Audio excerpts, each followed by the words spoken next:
Quick words about Fujitsu, and you listened to Glenn's presentation. So when we talk to service providers, we're not like any of the other pure play vendors here. We actually are a service provider. So we know a little bit about that kind of business as a company. We're 160,000 people worldwide. We're number one in Asia. So we're a major player in this market with over 100 data centers and also a public cloud offering. So the colleagues in Finland, actually, when we presented to them, we could see that one of those in the audience were using Fujitsu as their hosting partner, as their data center. So we know that. I talk, and this is very important in Finland, not so important here in this market, I talk from the product business side. So I'm not from managed infrastructure. I'm not a competitor to you. You are my most important customers. Right. Most important, nothing else. And there's a clear firewall, so there's no doubt in that one. We're working quite well with the channel as Fujitsu, but just to make that clear.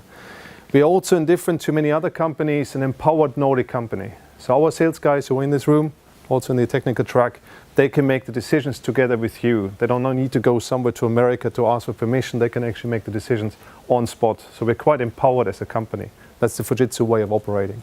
So we have the profit and loss here, and we can drive together with you the business. The Nordic market is a very unique one. You've heard some of the presentations, so I don't spend much time on that. But I will use this slide a few times, so you will see that coming up again. So I don't have many other slides, actually. 70 to 80% of this market is outsourced. These are the numbers we get from Finland. Long time we talked about large enterprise. Now it's the same thing in SME. So when I talk to the colleagues who promote Azure cloud, right, they can see SME market Finland 70, 80%. It's a bit probably still on that journey here in Sweden, but goes very quick. When I talk to my colleagues in the south, 10%, 15% maybe outsourced. So it's a very different market. So Nordic is totally specific. And you guys, as we heard today, are much more Nordic than the other countries where the service providers focus locally a lot. You actually play as a Nordic player around. So it's a very interesting setup. This comes from a long history, so your customers are extremely demanding. They're in the fourth, fifth generation of outsourcing, so they know what outsourcing is, they have demands, but they also lost the skill to play around with the different clouds. So while a normal customer in Germany could actually go and buy a bit Azure, a bit Amazon, a bit here and there and outsource this, here people have outsourced long ago, so they have lost the skill of this one. So for you to play this orchestration of different cloud offerings is a good way. Plus, of course, I'm from the hardware side. Keep your own data center. And I try to give some benefits why that is useful. I looked at 3 different areas. Basically a bit about de-risking your growth. So taking risk out and making your growth more profitable. A bit about products, because I'm from the product division, but only about where benefits for you. And then our go-to market, so our offering when it comes to services or solution or packaging. What is actually in for you? So I always try to look at the commercial benefit of this and don't just present you, this is our great product and these are the features. That's in the other track. Let's start with the most important one, with this one. Build your clients before Fujitsu builds you. There's a lot of talk about capacity on demand. Yes, and we do have that offerings, and we do win customers where we take some of the risk and we sell hardware now as a capacity. So you, depending how you grow, you buy your storage, you can grow with us, you can actually decline. But to construct such a model is always a customer case. It's always look in the environment, and it has a cost attached to it. So it should be rather done for €500,000 or €1 million investments, and not maybe 20K, 50K, 100K, which is the more usual run rate. So we've put a model in place, very simple. We will charge you after 6 to 9 months. You can choose. And that means you can put data center equipment into your data center from us. Doesn't matter what brand, whether it's server, storage, or even the NetApp we sell forward to you. You have paid then after 6 to 9 months the bill. In that time, you can ensure it's up and running in your cloud offering, in your service offering, and you can bill your customers. It's a simple cash flow thing, but that means you don't need to think, okay, I need some servers, now I need to go to distribution, order something, host the order process, I don't have time. You always have extra capacity in your data center. So it's just simple. So it's always long payment terms. Build your clients before Fujitsu builds you. Second part on de-risking, which is a bit more interesting potentially for you, is cost structure which enables your growth. We don't have capacity licensing, neither on software we sell for you on the storage, but also not on services. What does it mean? So if you buy from us a standard storage box, a Thanos DX200, standard entry storage, and you have some shelves attached to that one, and you have software attached to that. That will be competitively priced to anybody else in the industry. When you add more shelves later on, from any other storage vendor, yes, you will always have a capacity licensing software to running and operating the software, to operate the storage. But not from us. You already paid the software. It's done. It's attached to the hardware base unit. So when you add more shelves, you only have additional hardware cost. And the same goes for the services. And this is a big cost block in the total picture. So when you add more shelves, you don't need to pay additional solution contract fees to get a 24/7 reaction time, because you paid that for the base unit, which was competitively priced. So you can grow with us much more profitably. What does it mean in practice? Well, if you have customers who grow with you, additional capacity is cheaper, or you make more money. You can choose where it is, but that makes you more competitive in the market and actually more profitable. That's a very important element. Services is become a big chunk of the total cost picture. Also, when you think of the 4th or 5th year, if you want to prolong, we have a very stable service rate on our products.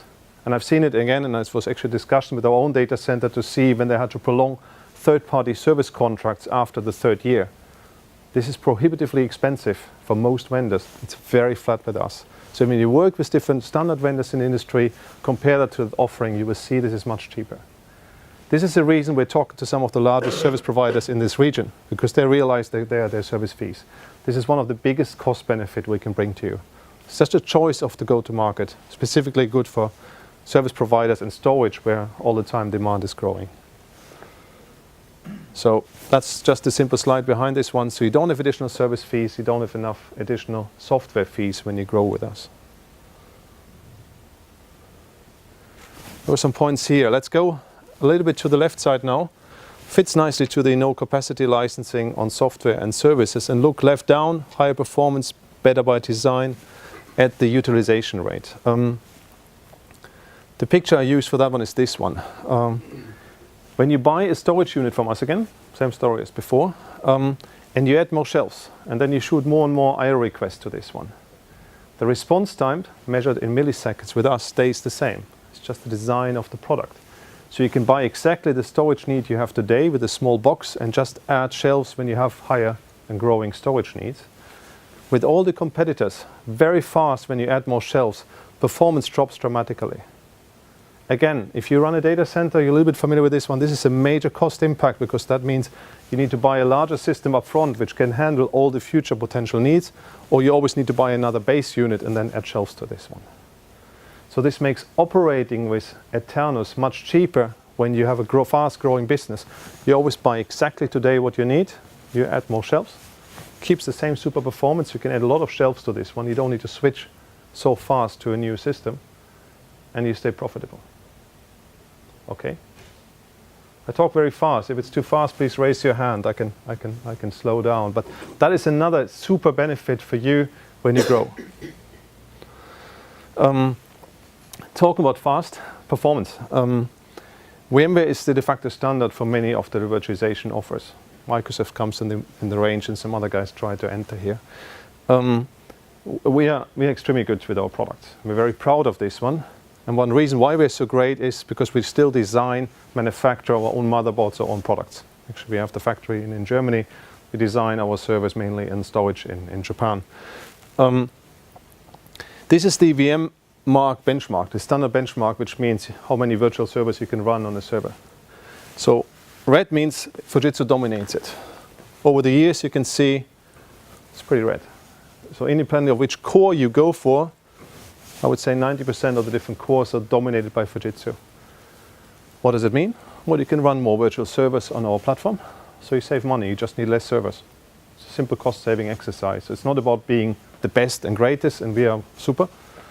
It's actually a cost-saving exercise. So this is how we dominate this one, and this is one of the things in an industry where a lot of things are outsourced. I mean, you outsource your capacity forward to Azure and Amazon, right? So we're all outsourcing, and people outsource their development of the hardware. But we own that one, and we really put a lot of emphasis on this one, and have done so for years.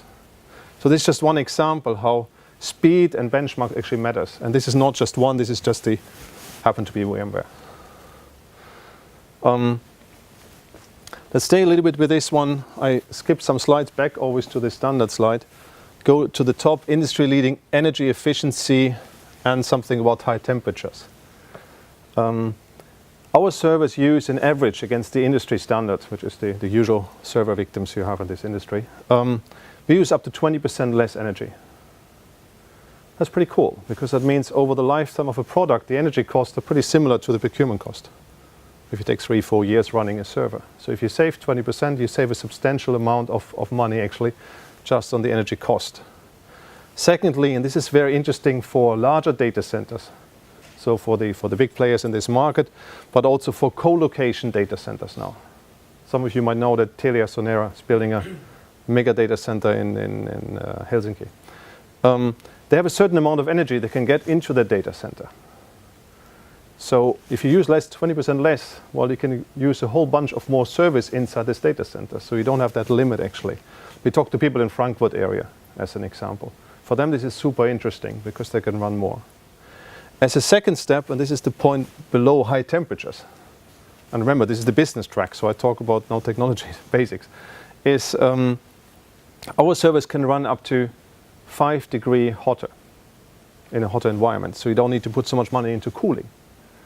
And that has a much bigger impact. That is a factor of 6-7%, depending where you live. If you live somewhere up in Lapland, it's probably not that much, because energy is cheap and you just open the door in the winter. But as such, it's a huge cost saving. So you might get in total a saving, we calculated 47% actually. And that's a real benefit. So this is something, hardware, right? We're selling hardware to you, where you can actually run much cheaper on our hardware, save money on your infrastructure cost. So this is one true benefit. Next point before I go there, it says boringly reliable, chosen by NASA for the Mars robots. This lovely, I don't know, difficult to pronounce, boringly reliable, comes from a UK service provider. We asked, how is your hardware? Great. How is our service? I have no clue. It never fails. It's just boringly reliable, right? So he has not tested our service capabilities.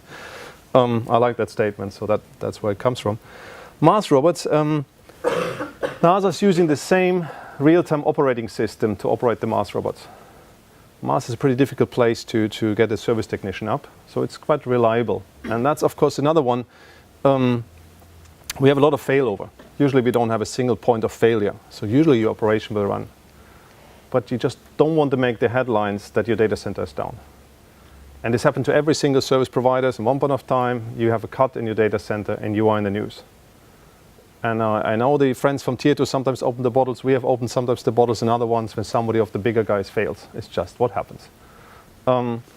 This is very important. So we are really proud to have the most reliable systems. And that is down to the engineering part done in Japan. Because in Japan it's a disaster. If something fails, you need to send a manager. And I was in Japan now, so it's about the different angles of bowing down. And if you really have a failure, the top guy goes and he bows really down. It's 90 degrees. I can't do it. A bit stiff back today, but it's a serious stuff. So this is where we really make a difference. So we keep you out of the headlines with this. And this is an investment, again, you don't see when you buy a system, but it's over the lifetime of a system. The other part about the reliability, the 5 nines, I think that's a core one again if you own the products. Yes, we run a competition. Last year it was the Serbian Railway, still running since 18 years uninterrupted. So what is the longest living Primergy we have in Europe? So just giving you some ideas why we believe we're quite proud on reliability. Okay, so I went very quick here through. I went through the features. Let's talk a bit about the solutions and then leave some time for questions also. I think the interesting part here for me is the flexible support options. We're living in an industry where support is a major part of the total package. I mentioned that before. Now in many IT companies, this is a fixed percentage of the revenue. So you buy a system for, I don't know, 100,000 euros, you have 11,000 euros for services every year. Just a fixed fee, that's it. You can choose different levels, it changes a bit, but it's just very, very sticky, fixed. In our case, we offer to you to be either hardware, service provider yourself. So I know many of the Finnish colleagues of you, they still like the screwdriver. So they like to do their own hardware fix. Okay, they get spare parts from us and they will be certified to be service providers for themselves. But the other ones who would like to focus on the outsourcing. One of the first ones I met when I started this program was a company in Finland. They focus on CFO office outsourcing. So the last thing they want to have is a screwdriver. They would like somebody to manage their capacity. They still want to own it, but they want somebody to come in, manage the capacity, ensure everything runs smooth, tell them when to buy something else, and really go in and take over, still their own data center. And we do that all. So we are adjusting our scale fully to what you like to have and find the right model for you.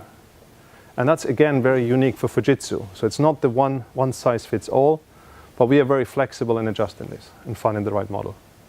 We are running a mission-critical SAP hosting environment for some of the larger service providers in the Nordics, which is not Fujitsu, on our solutions, and we operate the whole environment. So we really have the skills, and we're happy to do that with you together as well. On the product side, maybe just interesting part, we have simple models, and again, this is a cost benefit. So you can have a failover between a small entry system and a larger system. What does it mean? Your productive system runs on the massive large systems. We just sold some of those really high-end enterprise class storage units. But then your failover is on a much smaller unit, because that is just important to keep the operation running. Then performance is not anymore relevant. That can be, again, a major cost saving for you. So your disaster recovery side is completely different scaled. So that makes the total offering cheaper. We just went through a larger offer this morning with some colleagues, and we can actually save massively in offering. Make sure you put the smaller one on the recovery side. This is one way of helping. I talked this coffee break with the colleagues from Deflex, Skåne, southern Sweden here. They operate a lot with Eternus. They like the systems. They really work with this one. They work on the failovers. They have those units on site, and they enjoy the reliability. They enjoy the cost effectiveness on the servers, because they have a lot of small servers out in the field for their customers, and it just works over time. And they enjoy the good service level we provide. So this is a real cost saving, and there's a lot of intelligence in this, because we have a family concept. We haven't bought any other storage company. This is not like something from here, something from there. It's one go, one family, one software. That's a big benefit. It also means we can be cost effective, because we don't need to pay shareholders billions to pay the debt we just took. Let's skip this and spend a few minutes on this very messy and full slide, but it's the only if you want product or solution slide. For the different scenarios, just for the basic virtualization, we have pre-tested, pre-integrated solutions where we work with the likes of Brocade, our own products, sometimes NetApp, Commvault, different partners we bring in. And then we're offering for virtualization, private cloud, big data, or SAP complete solution stacks with the attached services. It's quite a wide range. So this kind of V-shaped stuff, which is just a simple server storage switch integration, really makes life much easier. I can see different uptakes of this one. We still, again, have the people with the screwdrivers who like to design their own thing and make sure this stack works and this stack works, and I make it myself. But we also see more and more customers now who actually like to say, fine, this is something for Fujitsu. Please make sure this works. I don't want to buy the switches, storage, server, etc. independently, and then it just starts failing. And I need to figure out where the issue is, and finger pointing starts. Single point of failure for these different scenarios. We're really strong on the SAP side. We're doing this in 16 years. So this is really where we really rock, to be honest, and we haven't done much of that in the Swedish market. We're having very good discussions with service providers in the open stack environment. If you like Microsoft, we're fully there. And if you like the vSANs and so on, we again have the solution stack ready. There's benefits in this one, but that's again something for the technical track, how we differentiate. But the important thing is this is where Fujitsu sees a major growth opportunity for us together with you. And we have seen it in many service providers across EMEA. So this is really a stronghold. I made a super fast race. This can take 1.5 hours. You can take it in 3. But I wanted to give you an idea. Whatever we do, we think of how we can help you. So this is not about features and speeds and buzzwords. It's commercial benefits. And I really invite you to dive with us and see where we could discuss with you, see is there something for you, independently where you sit. Of course, depending on your journey, that we find your fitting solution from our side. This is our offering on that. Yes, we are strong in the Nordics. I think it's 4,600 people.